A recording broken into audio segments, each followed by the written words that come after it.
தானியேலும் Shadrach Meshach ஆபேத்நேகோவும் தீர்மானம் எடுத்துக் கொண்டார்கள். எதை வேண்டுமானாலும் இழந்து போவோமே தவிர தேவனை மாத்திரம் நாம் இழந்து போய்விடவே கூடாது.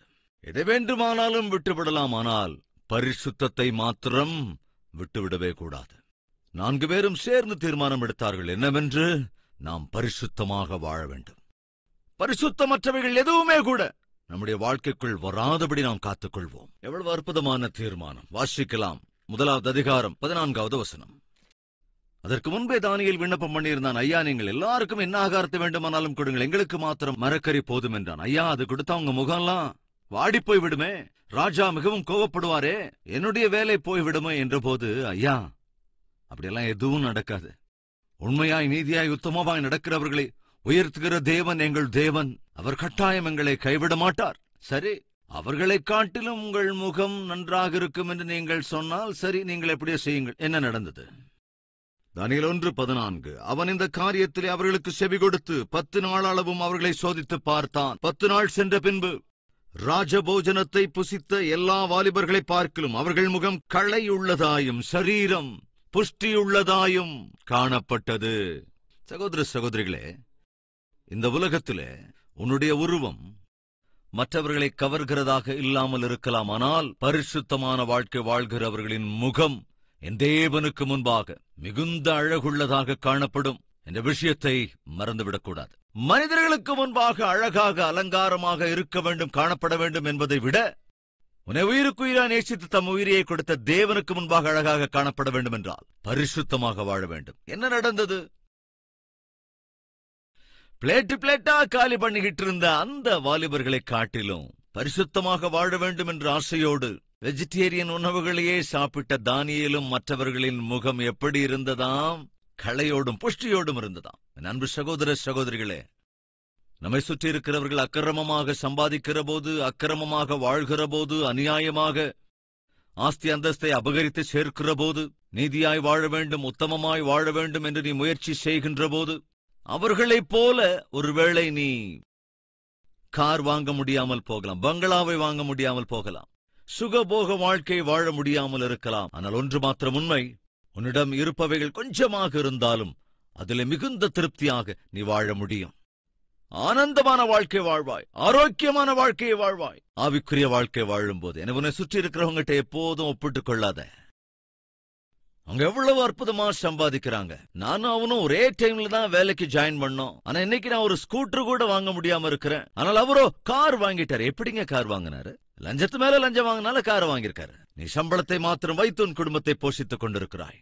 அக்கிரமமாக வாழ்ந்து அநியாயமாக சம்பாதித்து உயர்ந்த நிலைக்கு போகிறவர்களோடு உன்னை ஒப்பிட்டுக் கொள்ளாதே அன்பு சகோதரனே, சகோதரியே. அவர்கள் பெற்றுக் கொண்டிருக்கின்ற அந்த ஆஸ்தி அந்தஸ்தை காட்டிலும் ஆவிக்குரிய வாழ்க்கை வாழ்கிற நீ பெற்றுக் கொள்ளுகிற ஆவிக்குரிய காரியங்கள், ஆனந்தம், ஆசீர்வாதங்கள் உன் மீதும், உன் வீட்டின் மீதும், உன் பிள்ளைகளின் பிள்ளைகளின் பிள்ளைகள் மீதும் தேவன் பரம திருப்தியோடு வைப்பார் என்கிற விஷயத்தை மறந்து விடாதே. உண்மையாய் வாழ்வதில் தான் ஆசீர்வாதம் இருக்கிறது. தானியேல், சாத்ராக், மேஷாக், ஆபேத்நேகோவின் வாழ்க்கையில் நாம் பார்க்கிறோம். என்ன நடந்தது? ராஜாவான நேபுகாத்நேச்சாருக்கு முன்னால் இவர்களை கொண்டு போய் நிற்க வைத்த போது யார் அற்புதமானவர்களாக காணப்பட்டார்கள்? வாசிக்கலாம். பரீட்சையில் பாஸ் ஆகும் போது தேவன் என்ன செய்வார்? அதைத்தான் இன்று பார்க்க போகிறோம். 16வது வசனம். ஆகையால் மேல்ஷார் அவர்கள் புசிக்க கட்டளையான போஜனத்தையும் அவர்கள் குடிக்க கட்டளையான திராட்சரசத்தையும் நீக்கி வைத்து அவர்களுக்கு பருப்பு முதலானவைகளை கொடுத்தான். கவனிங்க, இந்த 4 வாலிபர்களுக்கும் தேவன் சகல எழுத்திலும் ஞானத்திலும் அறிவையும் சாமர்த்தியத்தையும் கொடுத்தார். எனக்கு அன்பானவர்களே, பரிசுத்தமான வாழ்க்கை வாழ வேண்டும் என்று தீர்மானித்த வாலிபர்களுக்கு தேவன் என்ன செய்தார்? கவனிங்க, தம்முடைய ஞானத்தினால் அவர்களை நிரப்பினார், தம்முடைய அறிவினாலே நிரப்பினார். அதைத்தான் கவனிக்கிறோம். அந்த அம்மா ரொம்ப ஏழ்மையான ஸ்திரீ. பெற்ற பிள்ளைகளுக்கு அட்லீஸ்ட் ஒரு நேரம் வயிறார போஜனம் கொடுக்க முடியாத ஒரு நிலைமை. தன் கணவர் கடினமாய் உழைத்து கொண்டு வந்து கொடுப்பது, பிள்ளைகளுக்கு சமைத்து தருவதற்கு கூட போதுமான அளவுக்கு இருக்கவில்லை. ஆனால் அந்த ஸ்திரீ பிள்ளைகளை நீதியோடும் உண்மையோடும் உத்தமத்தோடும் வளர்த்தாள். அந்த தாய் பெற்ற பிள்ளைகளிலிருந்து 2 பேர் வெளியே வந்தார்கள். ஒருவரோ இந்த உலகத்திற்கே அற்புதமான பாடல்களை கொடுத்த நபர். இன்னொருவரோ இந்த உலகத்திற்கு அற்புதமான இயேசு கிறிஸ்துவை அறிமுகம் செய்தவர். ஒருவருடைய பெயர் சார்ல்ஸ் வெஸ்லி, இன்னொருவருடைய பெயர் ஜான் வெஸ்லி.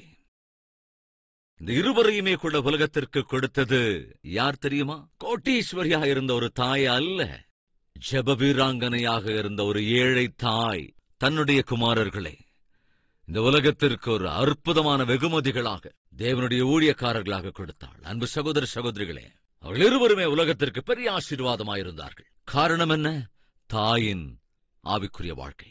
ஏழ்மை நிலையில இருக்கிற தாயாக இருக்கலாம், ஏழ்மை நிலையில இருக்கிற தகப்பனாயிருக்கலாம். ஆனால் உங்கள் இருவரின் வளர்ப்பிலே உங்கள் பிள்ளைகளை தேவன் அற்புதமான ஆவிக்குரியவர்களாய் கட்டாயம் ஆசீர்வதிப்பார். அந்நாளிலே தேவன் பரிசுத்தத்தை காத்துக்கொண்ட இந்த 4 வாலிபர்களை என்ன செய்கிறார்? தேசத்திலே இருந்த அநேக வாலிபர்களை காட்டிலும் அதிக ஞானம் உள்ளவர்களாய், அறிவுள்ளவர்களாய் உயர்த்தினார், ஆசீர்வதித்தார். பரிசுத்தமாக வாழ்வதில் ஆசீர்வாதம் உண்டு. உண்மையாய் உத்தமமாய் வாழ்வதில் அளவுக்கு அதிகமான ஆசீர்வாதங்களை தேவன் வைத்திருக்கிறார். அங்கே என்ன நடந்தது? தானியேலை சகல தரிசனங்களையும் சொப்பனங்களையும் அறியத்தக்க அறிவுள்ளவனாக்கினார். கவனிங்க, அவர்களை ராஜாவினிடத்தில் கொண்டு வருகிறதற்கு குறித்த நாட்கள் நிறைவேறின போது பிரதானிகளின் தலைவன் அவர்களை நேபுகாத்நேச்சாருக்கு முன்பாக கொண்டு வந்து விட்டான். ராஜா அவர்களோட பேசினான். அவர்கள் எல்லாருக்குள்ளும் தானியேல், அனனியா, மீஷாவேல், அசரியா என்பவர்களைப் போல வேறொருவரும் காணப்படவில்லை. தேவன் என்னங்க செய்தார்? பரிசுத்தத்தை காத்துக்கொண்ட அடிமை பிள்ளைகளை தேவன் என்ன செய்தார்? ராஜாவுக்கு முன்பாக கொண்டு வந்தார். ராஜாவுக்கு முன்பு அநேக நூற்றுக்கணக்கானோர் 3 வருடங்கள் ட்ரைனிங் எடுத்துக்கொண்ட அவர்கள் எல்லோருக்குள்ளும் இந்த 4 பேரை போல வேறு ஒருவரும் காணப்படவில்லையா? எனவே என்ன நடக்குது? ராஜா அவர்களோடு பேசினான். அவர்கள் எல்லோருக்குள்ளும் தானியேல், அனனியா, மீஷாவேல், அசரியா என்பவர்களைப் போல வேறொருவரும் காணப்படவில்லை. ஆகையால் இவர்கள் ராஜ சமூகத்தில் நின்றார்கள். எனக்கு முன்பாக இவர்கள் மாத்திரமே இருக்கட்டும், வேறொருவரையும் நிறுத்த அவசியமில்லை. யாரை நிறுத்த சொன்னாரு? பரிசுத்தத்தை காத்துக்கொண்டவர்களைத்தான். தேவன் அவர்களை உயர்த்தினார். பரீட்சை, அந்த பரீட்சை என்ன செய்ததென்றால், இந்த பரிசுத்தவான்களாகிய இந்த வாலிபர்களை ராஜாவுக்கு முன்பாக நிற்கின்ற உன்னதமான அந்த ஸ்தானத்தை கொடுத்தது. அன்பு சகோதர சகோதரிகளே, நம்முடைய வாழ்க்கையிலே நாம் பரீட்சைகளுக்குள்ளாக கடந்து போகிற போது, ஏன் ஆண்டவரே எனக்கு இந்த பரீட்சை அப்படின்னு புலம்புவோம். ஏன் ஆண்டவரே எனக்கு மட்டும் இந்த சூழல் அப்படின்னு அழுவோம். தயவு செஞ்சு கவனிங்க, ஒவ்வொரு பரீட்சைக்கு பின்னாலும் தேவனுடைய பிரத்யேகமான ஆசீர்வாதங்கள் மறைந்திருக்கிறது. மறந்து போயிடாதீங்க. அதன் பிறகு என்ன நடக்கிறது? ராஜாவுக்கு கனவு வந்தது. கனவை அவன் மறந்து விட்டான். எனவே தேசத்தின் ஞானிகளையும் ஜோசியக்காரர்களையும் அறிவில் தேர்ந்த சாஸ்திரிகளையும் அழைத்து, நான் நைட் ஒரு கனவு கண்டேன், அந்த கனவோட அர்த்தத்தை நீங்க தான் சொல்லணும். கண்டிப்பா ராஜா, கனவோட அர்த்தத்தை சொல்லிடுறோம், முதல்ல கனவு என்னன்னு சொல்லுங்க. அந்த கனவை நான் மறந்துட்டேன். ராஜா, நீங்க என்ன பேசுறீங்கன்னு உங்களுக்கு புரியுதா? கனவோட அர்த்தத்தை சொல்றீங்க, ஆனா கனவை மறந்துட்டாங்கிறீங்க. சோ அவங்க என்ன சொல்ல வர்றாங்க? உம்முடைய கனவின் அர்த்தத்தை சொல்லக்கூடிய ஒருவன் இந்த பூமியில இருக்கவே முடியாது. கனவு கண்டங்கிறீங்க, அது என்னன்னு சொன்னா கனவை மறந்துட்டேன் அப்படின்னு சொல்றீங்க. ஆனா கனவோட அர்த்தத்தை சொல்றீங்க. என்ன சொன்னாங்கன்னு பார்க்கலாம். 2வது அதிகாரம் 10வது வசனம். கல்தேய ராஜ சமூகத்தில் பிரதியுத்தரமாக ராஜா கேட்கும் காரியத்தை அறிவிக்கத்தக்க மனுஷன் பூமியில் ஒருவனும் இல்லை. ஆகையால் மகத்துவமும் வல்லமையுமான எந்த ராஜாவும் இப்படிப்பட்ட காரியத்தை ஒரு சாஸ்திரியின் இடத்திலாவது, ஜோசியன் இடத்திலாவது, கல்தையின் இடத்திலாவது கேட்டதில்லை. ராஜா கேட்கிற காரியம் மிகவும் அருமையானது. மாம்சமாயிருக்கிறவர்களோட வாசம் பண்ணாத தேவர்களே ஒழிய ராஜ சமூகத்தில் அதை அறிவிக்கத்தக்கவர் ஒருவரும் இல்லை என்றார்கள். இது நிமித்தம் ராஜா மகா கோபமும் உக்கிரமும் கொண்டு பாபிலோனில் இருக்கிற எல்லா ஞானிகளையும் கொலை செய்யும்படி கட்டளையிட்டான். நேபுகாத்நேச்சார் ஒரு கட்டளையிட்டு விட்டான். என்ன கட்டளை? பாபிலோன் தேசத்தில் இருக்கிற எல்லா ஞானிகளையும் கொலை செய்து போடுங்கள் என்று கட்டளையிட்டான். அதில் தானியேல், சாத்ராக், மேஷாக், ஆபேத் நேகோ ஆகிய இந்த 4 பேரும் கூட கொலை செய்யப்பட போகிறார்கள். சடனாக ஒரு செய்தி வந்தது. என்ன செய்தி? மரண செய்தி, செத்துப்போக வேண்டும் என்கிற செய்தி. சகோதர சகோதரிகளே, இன்று எதற்காக நான் நேபுகாத்நேச்சாரிடத்திலிருந்து இந்த முதல் அதிகாரத்திற்கு வந்திருக்கிறேன் என்றால், நம்முடைய வாழ்க்கையிலே பரீட்சைகளை எதிர்கொள்கிற போது, கஷ்டங்களை சந்திக்கிற போது, வியாதிகள் வருகிற போது, பாடுகள் வருகிற போது நாம் பொதுவாய் பயந்து விடுகிறோம், கலக்கத்துக்கு இலக்காகிறோம். ஆனால் அவைகளை கவனமாய் தேவனுடைய உதவியோடு எதிர்கொள்வோம் என்றால் அவைகளுக்கு பின்னால் இருக்கின்ற ஆசீர்வாதங்களை கண்டுகொள்ள முடியும். இனி எந்த கஷ்ட நஷ்டங்களுக்குள்ளாக, பிரச்சனைகளுக்குள்ளாக, வியாதி வேதனைகளுக்குள்ளாக இருந்தாலும் சரி, அவற்றை கவனமாக கொண்டு வந்து தேவனிடத்திலே ஒப்படைத்து அவருடைய சித்தத்தின்படி நீ செய்வாய் என்றால் அவைகளுக்கு பின்னால் இருக்கிற ஆசீர்வாதத்தை காண்பாய். பரீட்சை, பரிசுத்தம் இல்லாதவைகளை புசிக்க வேண்டும். பரீட்சை, பரிசுத்தம் இல்லாதவைகளை நீங்கள் புசிக்கலாம், புசித்தால் பரவாயில்லை என்று அதிகாரிகளே சொல்லுகிறார்கள். எஸ், மேலதிகாரிகளே இப்படி பண்ண சொல்லும் போது நாங்க என்ன செய்யறதுன்னு சொல்லி நம்ம கேள்விப்படுவோம். கவனிங்க, அதே நாள் இதே நிலைமைதான் தானியேல், சாத்ராக், மேஷாக், ஆபேத்நேகோவிற்கு நேர்ந்தது. அதிகாரிகளே பரிசுத்தம் இல்லாதவைகளை புசிக்க சொல்லுகிறார்கள், பரிசுத்தம் இல்லாமல் இருக்கவும் சொல்கிறார். ஆனால் தானியேல் என்ன சொன்னான் தெரியுமா? உங்களுக்கு இருக்கிற அதிகாரி வேறே, எங்களுடைய அதிகாரி வேறொருவர். உங்கள் அதிகாரி பூமிக்கு சம்பந்தப்பட்டவர், எங்கள் அதிகாரி பரத்துக்கு சம்பந்தப்பட்டவர். நான் உங்கள் அதிகாரத்திற்கு கீழ்ப்படிய தேவையில்லை, நான் பரலோகத்தில் இருக்கிற தேவனுடைய அதிகாரத்திற்கு கீழ் இருக்கிறவன், அவருக்குத்தான் கீழ்ப்படிவேன். எவ்வளவு அற்புதமான தீர்மானம் பாருங்க. பரீட்சை, என்ன பரீட்சை? உன் இஷ்டம் போல நீ வாழ்ந்து கொள்ளலாம் என்ற வாய்ப்பு கிடைத்த போது தானியேல், நோ, நான் என்ன இஷ்டப்படி வாழ்வதற்கல்ல, தேவன் இந்த வாழ்க்கை எனக்கு கொடுத்திருப்பது, பிறப்பை கொடுத்திருப்பது தேவனுடைய இஷ்டப்படி வாழ்வதற்காகத்தான். பரீட்சையிலே பாஸ் ஆனான். என்ன நடந்தது?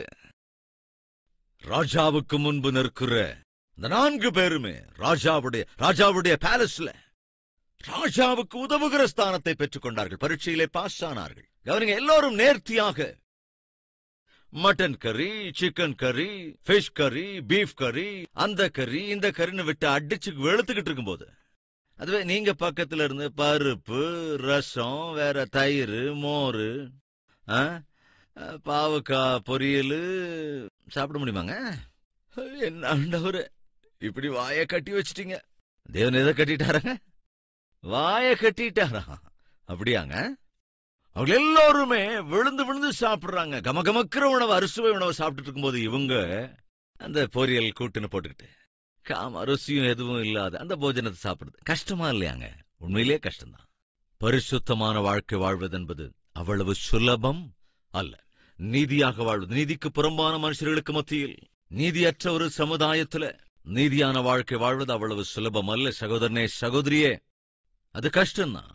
ஆனால் தேவன் உன்னோடே கூட இருப்பார் என்றால் அதை நீ விரும்புவாய். நீதியான வாழ்க்கையை விரும்புவாய். நீதியான வாழ்க்கை வாழ்ந்ததற்கான பிரதிபலனையும் பின்னாட்களிலே காண்பாய். அநீதியாக வாழ்ந்த தானியேல், சாத்ராக், மேஷாக், ஆபேத்நேகோ பிரதிபலனை கண்டார்கள். தேசத்திலே வேறு எந்த வாலிபருக்கும் கிடைக்காத பாக்கியத்தை அவர்களுக்கு தேவன் கொடுத்தார். ராஜாவால் தேர்ந்தெடுக்கப்பட்ட முதல் 4 வாலிபர்கள் இவர்கள்தான். ஆமாடா ஆண்டவரே, எங்களுக்கு இறங்கி ராஜாவுக்கு முன்னால் நிற்கிற பாக்கியத்தை, யாருக்குமே கொடுக்காத பாக்கியத்தை எங்களுக்கு கொடுத்தீர்.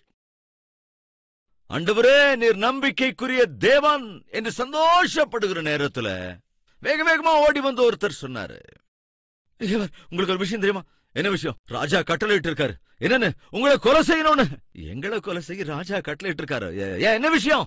என்ன விஷயமா? ராஜாவுக்கு கனவு வந்ததான், கனவு மறந்துட்டாரா? அது அர்த்தத்தை சொல்ல சொன்னாரா? யாராலையும் சொல்ல முடியலையா? சோ எல்லாரையும் கொலை சொல்லிட்டாரு. உங்க கதை அவ்வளவுதான். என்ன இப்படி ஒரு செய்தி? எல்லாம் நல்லா இருக்குன்னு நினைச்சுக்கிட்டு இருக்கிற சமயத்துல திடீர்னு இந்த செய்தி. எஸ், எல்லாமே நல்லா போயிட்டு இருக்குன்னு நினைக்கிற சமயத்துல சில நேரங்கள்ல கேட்கக்கூடாத செய்தி நம்ம கேட்போம். எல்லாமே நல்லா இருக்குன்னு நினைச்சிட்டு இருக்கிற சமயத்துல சடனா திடீர்னு ஏதாவது ஒரு செய்தி நம்மளை கவுத்துரும். ஏதோ ஒரு பெரிய விபத்து உண்டாகும், அல்லது ஏதோ ஒரு பெரிய கஷ்டம் வந்து சேரும். இந்த நம்ம மத்தியில யாராவது இருக்கீங்களா? வேலை கிடைச்சிருச்சுல, அப்பாடா நினைச்சிட்டு இருக்கும்போது திடீர்னு ஒரு பிரச்சனை. மேரேஜ் ஆயிடுச்சே, எவ்வளவோ காலமா மேரேஜ்க்காக ஜெபம் பண்ணிக்கிட்டு இருந்தேன், நல்லபடியா மேரேஜ் நடந்தது. மேரேஜ் நடந்த முதல் மாசத்திலேயே திடீர்னு ஒரு பிரச்சனை. வீடு கட்டி முடிஞ்ச முதல் மாசத்திலேயே வீடு கட்டிட்டோம், சந்தோஷமா வீட்டுக்கு போயிட்டோம், கிரகப்பிரவேசம் பண்ணி திடீர்னு பிரச்சனை. வியாபாரம் ஆரம்பிச்சோம், நல்லா இருக்கு, நல்லா லாபம் வந்துகிட்டு இருக்குன்னு நினைச்சுக்கிட்ட நேரத்துல திடீர்னு ஒரு பிரச்சனை வந்தது. இன்று நம்முடைய வாழ்க்கையில மேடு பள்ளங்கள் என்பது சகஜம்தான். ஆனா தயவு செஞ்சு கவனிங்க, பிரச்சனை வருகிற போது பயப்படாதீங்க, கஷ்டம் வரும்போது பயப்படாதீங்க, விபத்து நேரிடுகிற போது பயப்படாதீங்க. நம்முடைய கதை அவ்வளவுதான் என்ற சூழல் உருவானாலும் கூட பயப்படாதீங்க. சாத்ராக், மேஷாக், ஆபேத்நேகோ, தானியேல் ப்ரமோட் பண்ணப்பட்டார்கள். ராஜாவின் சமூகத்தில் இருப்பதற்கு ப்ரமோஷன் வந்தது. ஆஹா, அடிமையாக வந்த நம்மை தேவன் எவ்வளவாய் உயர்த்தி இருக்கிறார். ராஜா சமூகத்தில் இருக்கிற பாக்கியத்தை கொடுத்தார். தேவா, நீர் எவ்வளவு அற்புதமானவர். யாரோ வந்து கதவை தட்டினார்கள். என்ன விஷயம்? எப்படி தடதடன்னு கதவை தட்டுறீங்க? எதுக்கு வந்தீங்க? முடிஞ்சு போச்சு. என்ன முடிஞ்சு போச்சு? உங்க கதை முடிஞ்சு போச்சு. எங்க கதை முடிஞ்சு போச்சா? ராஜா உங்களை கொல்ல சொல்லி கட்டளையிட்டு இருக்கிறார். எங்களை கொல்ல சொல்லி ராஜா கட்டளையிட்டு இருக்காரா? இப்பதானே எவ்வளவோ கஷ்டப்பட்டு கொஞ்சம் முன்னேறி இருக்கோம். இப்பதானே அப்படி இப்படின்னு வாழ்க்கையில கொஞ்சம் சந்தோஷத்தை பாக்குறோம். அடிமையா வந்த எங்களை தேவன் உயர்த்தி இருக்கிறார், ஆசீர்வதித்து இருக்கிறார், உன்னதமான நிலைக்கு கொண்டு வந்திருக்கார் நினைக்கிற போது இது என்னது? மரண சங்கதி என்னது? வந்தது மரணத்தின் செய்தி. என்ன நடந்தது? வாசிக்கலாம். 13வது வசனம். ஞானிகளை கொலை செய்ய வேண்டும் என்கிற கட்டளை வெளிப்பட்ட போது தானியேலையும் அவன் தோழரையும் கொலை செய்ய தேடினார்கள். ஜாக்கிரதையா கவனிங்க ஃப்ரெண்ட்ஸ். தேசத்தில் இருக்கிற ஞானிகள் எல்லோரையும் ராஜா அழைத்த போது அந்த செய்தி மாத்திரம் பாபிலோன் தேசத்திற்கு அடிமைகளாக கொண்டு வரப்பட்ட பாவம் தானியேலுக்கோ சாத்ராக் மேஷாக் ஆபேத் நேகோவுக்கோ அன்று தெரிவிக்கப்படல. ராஜாவுக்கு கனவு வந்ததுன்னு, கனவை மறந்துட்டாருன்னு, கனவின் அர்த்தத்தை யாராலும் சொல்ல முடியலன்னு. இவங்களும் ஞானிகள் தானே, ஆனா இவங்களுக்கு செய்தி வரல. நாங்க போறோம்னு சொல்லி எல்லாரும் அப்படியே போய் நின்னாங்க. அவர்களால் முடியவில்லை என்பதனாலே ராஜா கட்டளையிட்டு விட்டார். ஆனால் அந்த செய்தி எதுவுமே தெரியாத சாத்ராக் மேஷாக் ஆபேத் நேகோ தானியேலுக்கு இந்த விஷயம் தெரியாது. ஆனால் எப்ப கொல்லும்படியான கட்டளை பிறந்ததோ, எப்பொழுது கொலை செய்ய வேண்டும் என்ற நிகழ்வு ஆரம்பித்ததோ, அது யாரிடத்துல ஸ்டார்ட் ஆகுது சொல்லுங்க? யாருகிட்ட ஸ்டார்ட் பண்ண நினைச்சாங்க? தானியேல் கிட்ட ஸ்டார்ட் பண்ண ட்ரை பண்ணாங்க. இது என்னங்க இது? நான் சொல்றது புரியுதா?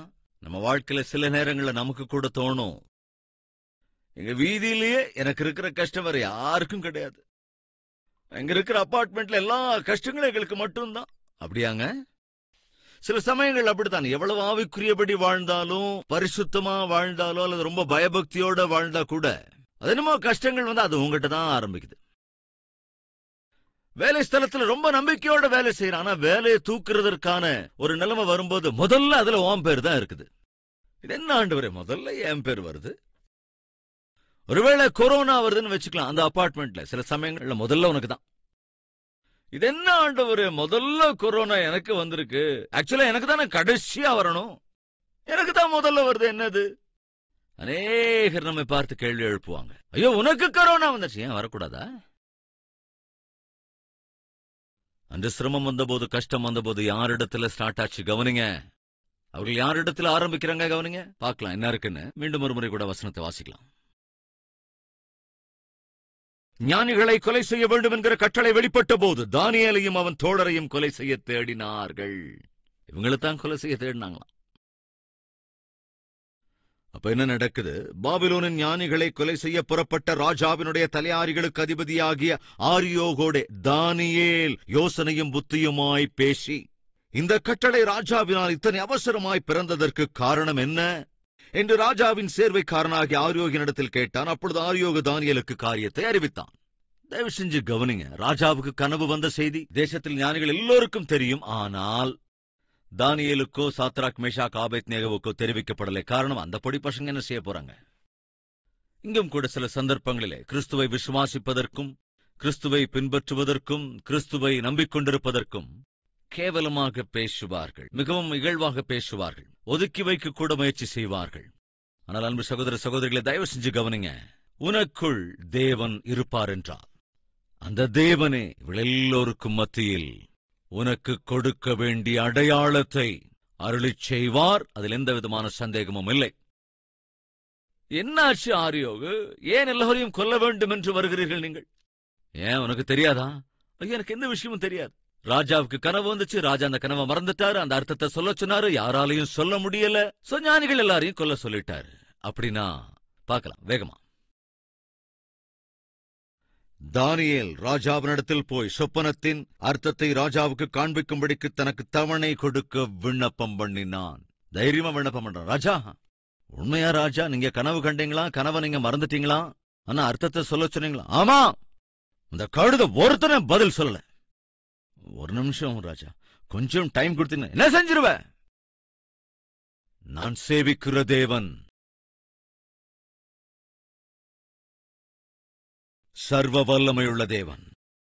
நீங்க கனவு கண்டீங்க, கனவையும் மறந்துட்டீங்க, ஆனா அர்த்தத்தை சொல்ல சொல்றீங்க. நான் வந்து உங்கள் கனவின் அர்த்தத்தை சொல்லுகிறேன். எப்படி சொல்ல முடியும்? என்னுடைய தேவனுடைய உதவியோடு. உன்னால சொல்ல முடியுமா? கட்டாயம் சொல்ல முடியும் ராஜா. ஓகே, டைம் கொடுக்கிறேன், போ. தானியேல் என்ன செய்தான்? எப்படி ராஜாவின் கனவின் அர்த்தத்தை சொன்னான்? 17ஆம் வசனம்.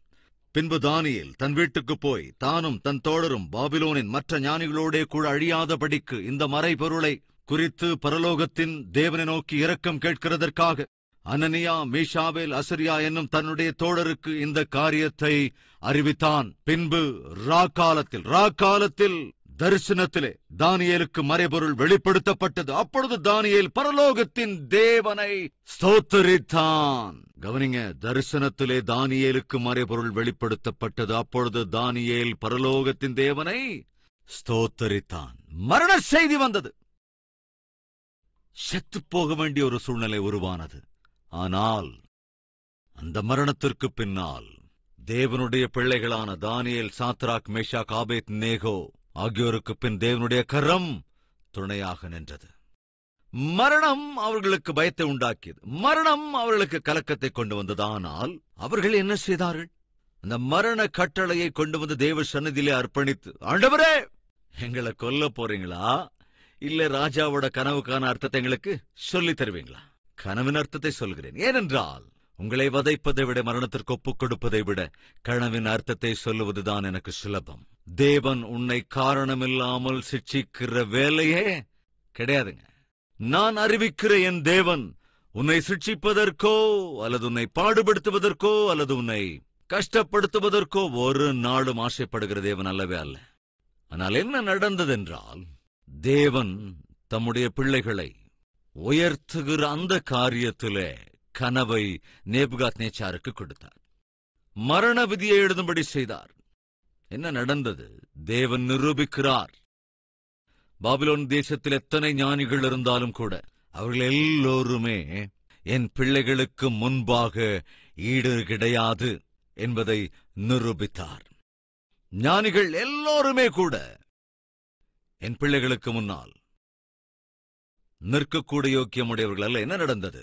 47வது வசனம். ராஜா தானியேலை நோக்கி, நீ இந்த மறைபொருளை வெளிப்படுத்தினபடியினால் மெய்யாய் உங்கள் தேவனே தேவர்களுக்கு தேவனும் ராஜாக்களுக்கு ஆண்டவரும் மறைபொருள்களை வெளிப்படுத்துகிறவருமாய் இருக்கிறார் என்றான். பின்பு ராஜா தானியேலை பெரியவனாக்கி அவனுக்கு அநேகம் சிறந்த வெகுமதிகளை கொடுத்து அவனை பாபிலோன் மாகாணம் முழுதுக்கும் என்னது அதிபதியாகவும் பாபிலோனில் உள்ள சகல ஞானிகளின் மேலும் பிரதான அதிகாரியாகவும் நியமித்தான். மரண கட்டளை என்ன செய்தது சொல்லுங்க?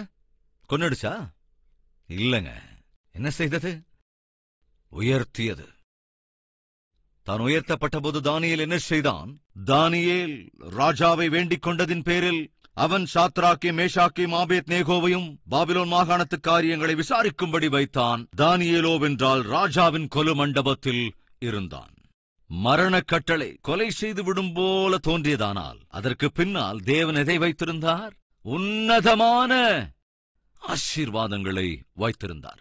ஏதாவது கேட்கக்கூடாத செய்தியை கேட்க வேண்டி வந்தால், ஏதாவது விபத்து சடனாக உண்டாயிருப்பது போல உங்களுக்கு தோன்றினால், ஏதாவது பயத்தை உண்டாக்குகின்ற செய்தி ஒருவேளை நீங்கள் கேள்விப்பட்டால் தயவு செஞ்சு பயப்படாதீங்க. ஏனென்றால் அதற்கு பின்னால் தேவன் நீங்கள் யூகிக்கவே முடியாத அற்புதமான ஆசீர்வாதங்களை மறைத்து வைத்திருக்கலாம். பயப்படுத்துவது சாத்தானுடைய வேலை. பயப்படாமல் தேவனுடைய உதவியோடு கூட அவற்றை நீ எதிர்கொள்ளுவாய் என்றால் அவைகளுக்கு பின்னால் தேவன் வைத்திருக்கிற உன்னதமான ஆசீர்வாதங்களை நீங்கள் அனுபவிப்பீர்கள். எல்லாவற்றையும் சாப்பிடலாம், பரிசுத்தமில்லாதவைகளை. அந்த பரீட்சையை தானியேலும் சாத்ராக், மேஷாக், ஆபேத் நேகோவும் மேற்கொண்ட போது ராஜாவுக்கு முன்னால் நிற்கிற ஸ்தானத்தை பெற்றுக் கொண்டார்கள். மரண தண்டனை வந்தபோதும் கூட அதை எதிர்கொண்ட போது தானியேலும் சாத்ராக், மேஷாக், ஆபேத் நேகோவும் தேசத்தில் ராஜாவுக்கு அடுத்த ஸ்தானங்களை பெற்றுக் கொண்டார்கள். கவனிங்க ஃப்ரெண்ட்ஸ், ரோமருக்கு எழுதின நிருபம் 8வது அதிகாரம் 28வது வசனத்தை வாசிக்கிறேன். அன்றியும் அவருடைய தீர்மானத்தின்படி அழைக்கப்பட்டவர்களாய் தேவனிடத்தில் அன்பு கூறுகிறவர்களுக்கு சகலமும் நன்மைக்கேதுவாக. எதற்கேதுவாக? தேவனுடைய பிள்ளைகளுக்கு நன்மை செய்ய வேண்டும் என்றுதான் தேவன் சகலத்தையும் நன்மைக்கேதுவாக்குகிறார். மரண தண்டனை நன்மைக்காகத்தான், அந்த நன்மைக்காகத்தான். இந்த நாளிலும் யாராவது இருக்கிறீர்களா? என்னுடைய கதை முடிந்து போயிற்று என்ற சூழலிலே இருக்கிறவர்கள் உள்ளபடியே உங்கள் வாழ்க்கையை ஆண்டவருடைய கரத்தில் அர்ப்பணித்து பாருங்கள். ஆண்டவர் உன்னுடைய பிரச்சனைகளை எல்லாம் உனக்கு ஆசீர்வாதமாய் மாற்றுவார். Let's pray. ஜெபிக்கலாம். எல்லோரும் ஒருமனப்பட்டவர்களாய் தேவனை நோக்கி பார்க்கலாம்.